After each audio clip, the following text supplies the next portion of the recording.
Hello and welcome to Vendor Trash. Is the title a reference to my opinions, my drawing skills, or both? That's for you to decide. So last week we got the midnight reveal at Gamescom, which gave us the CGI cinematic, features trailer, developer panels, and miscellaneous other bits of information. And, well, I naturally want to talk about them, so here we are. Overall, I'd say I am whelmed? Which I don't want to be taken as me being disappointed, but it's far from the most hyped I've managed to get for such an occasion, and that seems to be the general consensus of the community. It wasn't bad, but it could have been better.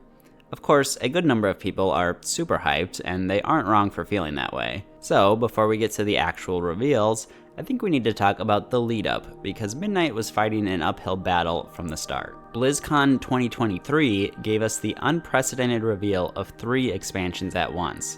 This was exciting as all heck, of course.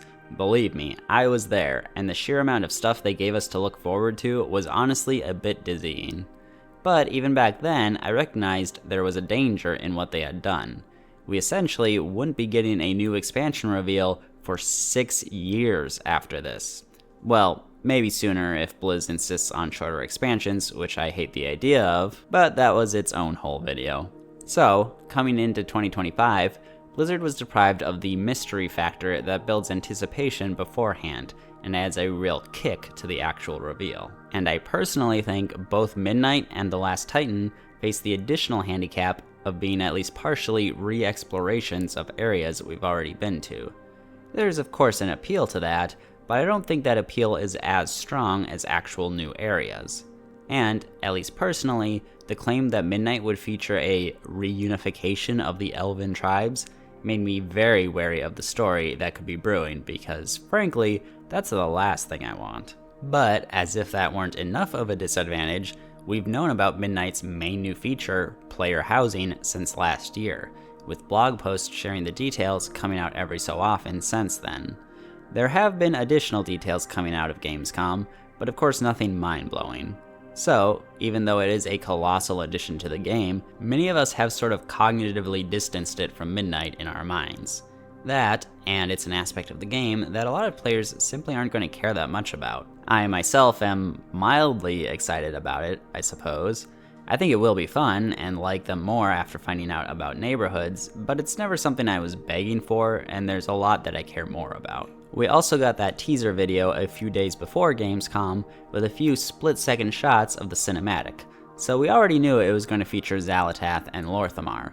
Not that their inclusion was a big surprise either way, but can we please stop teasing and spoiling and pre-revealing everything as a society?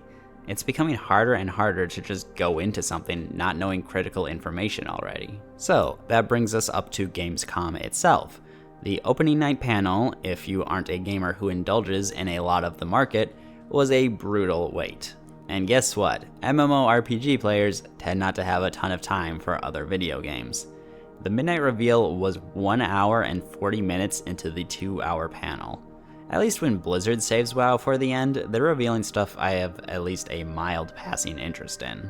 I haven't played Hearthstone in forever, played about 30 minutes of Overwatch, and have never touched Diablo, but I still kind of care about the games in a minor way as they're Blizzard properties. None of that here. And then we had Holly Longsdale come out to give a very brief introduction with another dope long coat. And I love Holly, but she seems so tired or exasperated for what was only like a 2-minute presentation. Was she frustrated at the schedule changes or something?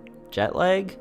I saw clips of her later on in the event and she seemed much more upbeat. Not so much here though. Then we had the cinematic, which I'll get into later, but it generally wasn't well received. And onto other games. No fanfare or discussion for quite some time thereafter. The features trailer got shadow dropped on WoW's YouTube channel, and most of the other info we got there on out were through interviews and YouTube shorts. And look, maybe it's the millennial in me, but shorts are not how you present new information for your expansion reveal. I guess I don't respect the format as much. It's fine for individual people, but vertical video in 60-second and under clips doesn't feel prestigious enough for a company like Blizzard to use for information coverage. Just use it for funny memes and stuff. But yeah, it felt like a dearth of direct info for a bit there. Things got out eventually, but I know many of us hope they never go this route again. Do a live BlizzCon if possible, and if not, do a Warcraft Direct or something where you have full control over the schedule and presentation. So then, on to my thoughts about what we did get, and I'm going to be breaking this down piece by piece. First up, of course, we had the cinematic.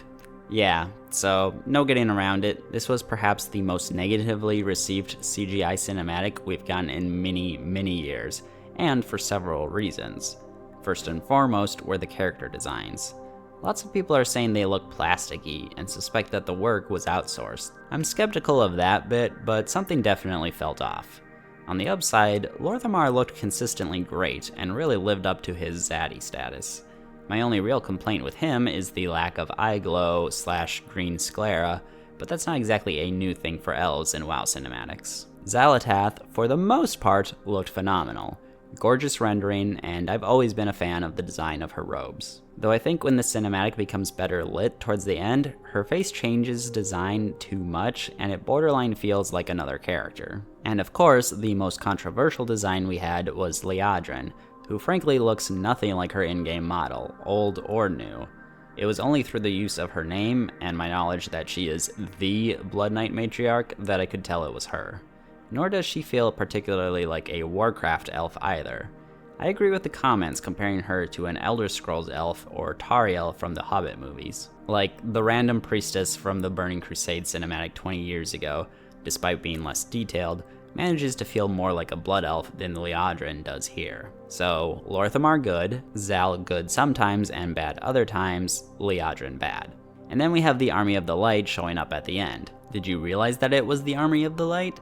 Me neither. I didn't think it was clear, but had kind of guessed the Arathi given the recency and the fact that Liadrin was swinging fire at the end. But these generic as heck looking paladins for some reason completely lack any of the Lightforged armaments you would expect from the Army of the Light, and don't particularly evoke Draenei vibes. So that's another design shortcoming. Aside from the designs, the story being told here just wasn't satisfying. So Liadrin is praying by the Sunwell, gets called to the wall by Lorthamar because it's time to take a stand. Then when Xal'atath shows up, she bails to go back to the Sunwell and pray some more, ignoring Lorthamar's plea and depriving him of his strongest ally present. Felt kind of selfish and unprofessional of her. So then her prayers are seemingly answered by the army showing up, which, I don't know, didn't feel like a good reward for what we as the audience were put through. Maybe Mu'uru being reborn or some long-lost character returning would have been better. Something that truly feels like a miracle, not this. And how did they get there? Did they drop down a beacon and teleport from the Vindicar? Did they emerge through the Sunwell? So then Liadrin leaves the Sunwell again to arrive and save the day with the army in tow. For a 4-ish minute trailer, it felt way too back and forth with how they moved the focal character, and the reinforcements moment carried no hype for many. WoW cinematics need to nail that catharsis moment. Not speaking of the quality of the cinematics as a whole, The War Within did have that sword, Dragonflight had Koronos being saved by Alexstrasza, Shadowlands had Sylvanas shattering the Veil, BFA gave each faction their own rallying cry moments, a bunch of vague paladin figures showing up to help just doesn't have the same punch. And lastly, they gave Zal that smirk as her forces charge against the elves, which felt like it was trying way too hard to emulate the Sylvanas smirk in the BFA trailer. So while I'm not a fan of all of the visual design present in this one, I think those would have been more easily ignored if the emotional journey being told here had been a more satisfying one. Moving on, let's talk about the zones. My feelings towards the revealed zones are complicated. As a positive, I've long wanted the Burning Crusade starting zones to be integrated with their continents properly. As a negative, more than 1/4 of our new zones are places we can already go to in the game. As a positive, Quel'Thalas, the amalgam of the 3 Blood Elf zones, is absolutely stunning. As a negative, Eversong Woods and even Ghostlands were already beautiful, and I didn't need a new version of them. So that leaves us with only 3 truly new zones. Mostly. Zul'Aman technically already existed through the raid, but I assume that's only going to be the entrance and constitute less than 10% of the zone. So it mostly manages to sidestep the issue. Though I wish they'd gone with another name, maybe the Amani Woodlands or something to distinguish the two. This is actually the zone I'm most excited for at the moment. It'll be cool to finally see what was lurking on that corner of the continent, and it's looking beautiful from the shots we've seen so far. Herondar looks like it'll be cool, but unfortunately disjointed from everything else. I suspect this may have stemmed from the Metzen rewrite of The War Within into the World Soul Saga. It makes all the sense in the world to me that the underground expansion would culminate with us traveling even deeper than Ashkahet into a place near the World Soul where roots from all the world trees converge. So neat as it might be, I think it loses a bit of luster for how separate it feels it'll be from the rest of Midnight. And lastly, we have the Voidstorm, which looks cool? I'm sure I'll appreciate it more when I play it. Ravaged locations like this just don't grab me as much conceptually as traditionally pretty zones, and we just got a zone that could be described as ravaged through Koresh. Overall, I feel like the zone reveals of The War Within, or Shadowlands, managed to generate a lot more initial excitement from me. Now, this feels like a good place to mention the Silvermoon City controversy. One major point of contention in the community has been the reveal that Silvermoon City will be the expansion hub, but that the Alliance will only have access to a subsection of the city. It seemed a bit unclear how large that subsection was until eventually they cleared it up that it's going to be about 2/3 of the city, with the other third being Horde exclusive. Obviously, all of the essentials will be located in this neutral section, but a lot of players are disgruntled at this clear imbalance that's admittedly never really been seen with expansion hubs before. The closest case would probably be Borealis and Dazara Lore, where the Alliance had all of its functionality clustered in one tight area, while the Horde had it split into two distant sections. Also, the Horde section has been described as kill on sight for the Alliance, which suggests guards will attack you, but perhaps they only meant that you'll be ported out, akin to Dalaran. I absolutely get the frustration at this, but the alternative seems even worse to me. Should the Alliance have completely unfettered access to a Horde capital city? That's something I'd been dreading at least since the short story about Ilaria, Turalyon, and Eretor. I'm staunchly opposed to any erosion of faction identity, so I overall think it's the right choice. However, the counterexamples of Gilneas and Belemeth have been raised, to which I say, you're absolutely right. Those should, retroactively, be made Alliance only. Heck, it is a bit removed, but go ahead and use Gilneas as the Alliance hub for the expansion. That's not gonna happen, obviously. Blizzard hates Worgen players, we all know that. But what I could maybe see happening is 12.1 involving a revamp of Azure Mist Isle and Blood Mist Isle, with the Exodar, or whatever new city the Heritage quest hinted at, being mostly Alliance exclusive. Who knows? And I have seen a lot of memes about the Blood Elves being completely ungrateful to their saviors and kicking them to the ghettos of the city. But you could just as easily look at it this way. Xalatath is an existential threat that needs to be dealt with either way, and the Blood Elves are being generous enough to volunteer their city as a staging ground for the war effort. So you should actually be thanking the Sindori for their hospitality. Moving on, let's talk about the dungeons and raids. Surprising absolutely nobody, we're getting 8 new dungeons. Which is fine, we'll probably get 2 more as patch dungeons to help fill out the roster. Windrunner Spire is the one I'm most interested. Shocking, I know. Magister's Terrace is a very interesting inclusion. Will it be a replacement for the old one like Uber's or the Mop ones? Perhaps, though I suspect it'll be an Assault on Violet Hold situation. I guess I'd prefer if it's just different areas canonically housed within the terrace. They obviously need to tweak the name if it's not a replacement though. And Murder Row could be interesting. It's a fun place to hang out in the TBC version. The rest look cool as well, particularly Voidscar Arena. The real shakeup is the raids, where for the first time since BFA, we're getting multi-raid tiers. Look, I think 8 boss raids are a great size, but I don't want every raid to be that. My dream would be an SSC TK situation, but this looks interesting enough. I suspect March on Quel'Danas is essentially where the cinematic took place. I am slightly dubious of the Voidspire having Salhadar as the final boss.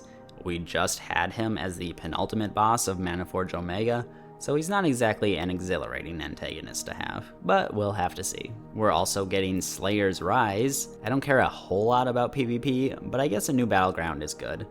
Epic battlegrounds tend to be incomprehensible messes, but the best part of them is definitely summoning big dudes to push the central lane. I don't think this quite has that, but it does have camps that you can recruit to help push the lane. Kind of similar like taking merc camps in Heroes of the Storm. And supposedly there's an open world version of the battleground in the Voidstorm, so that's pretty dang cool. We're also getting the prey system. I don't think there's much to say about this. It's something we'll toggle on until we get the rewards we want, or vanquish all available enemies. It just feels like a patch feature, kind of an annoying one too, since getting ambushed in delves can really suck at times, at least as a squishy caster, especially if you do get locked into a tight space like they teased. So it's okay, I guess. Let's talk about the Heronir. We're getting another playable allied race this time in the form of the Heronir, and they look fine. Certainly some cool design elements, and I'll probably change my druid into one, but they don't exactly get me stoked. I mean, their presence in the War Within was very, very minimal, to the point that people were asking if Blizzard just forgot about them. And at the end of the day, they're kind of a 5th elf race / 3rd troll race. It's getting to be quite excessive. They're even sort of co-opting the world trees as a tenet of their cultural identity from the Night Elves. I mean, it's not like the Night Elves don't have more than their fair share of culture, but it's still a smidge funny. It's just kind of tiring how insignificant new races feel nowadays. There's a ton of them, but they don't carry much individual weight.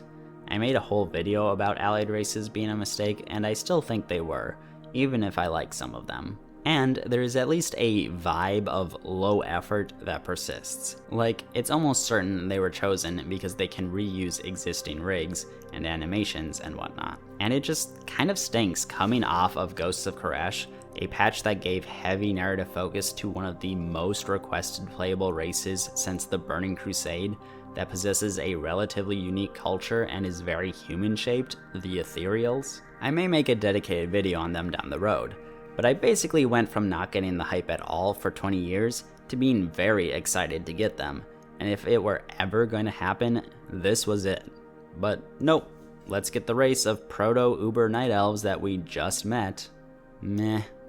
Now, there was an enchanting glamour data mined for them, and that has only existed for playable races so far, so maybe they're coming as a surprise 11.25 or 11.27 drop? Information on those has been pretty scarce outside of Legion Remix and a mysterious horror game mode, as well as housing in 11.27 as a pre-order bonus, so here's hoping. Next up, we have the Devourer spec for Demon Hunters. It may sound stupid, especially considering I don't main a Demon Hunter or anything, but the Devourer spec is probably the singular reveal that I got the most stoked about. I enjoy Vengeance well enough, but I'm not married to the spec. More importantly, the only Void spec in the game at the moment is Shadow Priest. And lore-wise, I love Void culty stuff, but my priest, Zugalu, is always going to be holy. So now I can have a Void culty character anyway, even though Demon Hunters are more fight fire with fire than actual cultish behavior, and it looks more like a cosmic Void than fleshy Void. But oh well. But what's even cooler is that it's an intelligence-based spec that can play at mid-range. Funnily enough, they seem to be emphasizing that its metamorphosis works pretty much exactly how Legion Void form worked for Shadow Priests. Man, Demon Hunters are all about stealing the shticks of other classes, huh? I also like the emphasis on scythes for their abilities, but I am a bit worried about the Mog situation, because it makes me want to Mog scythes. Supposedly it's still a dual wield spec though, and most of the cool scythe Mogs in the game are two-handed weapons. Well, either way, I'm stoked and hope it's fun to play. I guess I should also mention the Annihilator hero spec. Conceptually, it's cool, raining meteors down on your enemies. I hope it's fun as well. And lastly, we are getting more talents and Apex talents. They don't matter a ton in the long run. 3 general tree talents doesn't change much. It gives us access to more stuff, but does homogenize people a bit. The 3 hero talents are meaningless because there's no choice. The 4 spec talents could be good or bad. It feels like they really want the new Apex talents to be value efficient, so we're probably going to go for those anyway. Overall, it feels like more unnecessary bloat for the sake of making us feel like we're getting something new. And I think that's about everything. I want to emphasize once again that this wasn't a video to dunk on the reveal. I just wanted to vomit my thoughts out, positive and negative. I am excited for Midnight, though I hope we get it as far out as we can. An expansion in February or March, like the lack of a Season 4 suggests, would be entirely too soon. But the excitement is there. I've never not been excited for an expansion. This isn't the one that's most stirred my spirit, I'm not gonna lie and pretend that it is, but that's okay. Even in the unlikely event that it wound up being the worst WoW expansion for me, I'm sure I'll still love it and have tons of fun. For this week's drawing, I opted to go with Valeera Sanguinar. I know Liadrin would have made the most sense, but I'm probably going to want to draw her in the March on Quel'Danas raid. I could have gone with Sunwell Plateau as well, but I have another one planned for that location eventually. And I already drew Lorthamar, I'm going to draw Xalatath for a different video. So it's like, whatever, Valeera's going to be our Delph companion, so she works. And what to say about Valeera, other than I think she's got terrible character design? Like, I'm not gonna get after her too much for wearing bright red as a rogue. I watched way too much Naruto growing up to levy that as a valid criticism. But like, just look at her. She is the living definition of a stripperific outfit. And don't get me wrong, I loves me a sexy looking character, but I don't think just leaving a character half naked makes them any sexier. In fact, it very often has the reverse effect. Also, she's a blood elf that's more loyal to the Alliance than the Horde, so I'm already disinclined to like her. Frickin' traitor. I mean, technically she's loyal to the House of Ren, but the Rens are Alliance characters, so, you know. You know, Renzik the Shiv was a goblin rogue loyal to the Alliance. What's up with all these rogues switching sides? Valeera's also just kind of really weird because she doesn't feel like that important of a character, but she's the default rogue hero in Hearthstone, and she made it into Heroes of the Storm. Blizzard just seems bizarrely comfortable pushing her on us, despite her story basically being confined to that Varian comic way back when. She's just a very unusual character to me for all of those reasons, but I'm sure there's some people out there who love her. Oh, and she's also part of a trio of characters alongside Vanessa Van Cleef and Varisa Windrunner, who constantly have their names mixed up and misspelled by the player base. And I drew her in the wetlands just because most every other location that has major story beats for her, I've either already used or plan to use. And when else am I going to draw the wetlands anyway? Among other events, this was the location where a Blood Elf Warlock employed by Anexia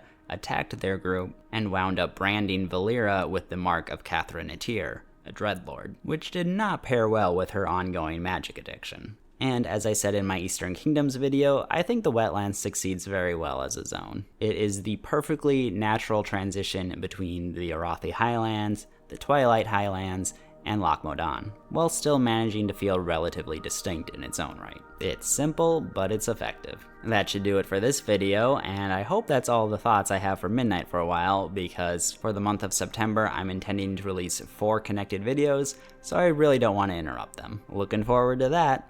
So thank you for watching, and I will catch you next week. Bye-bye.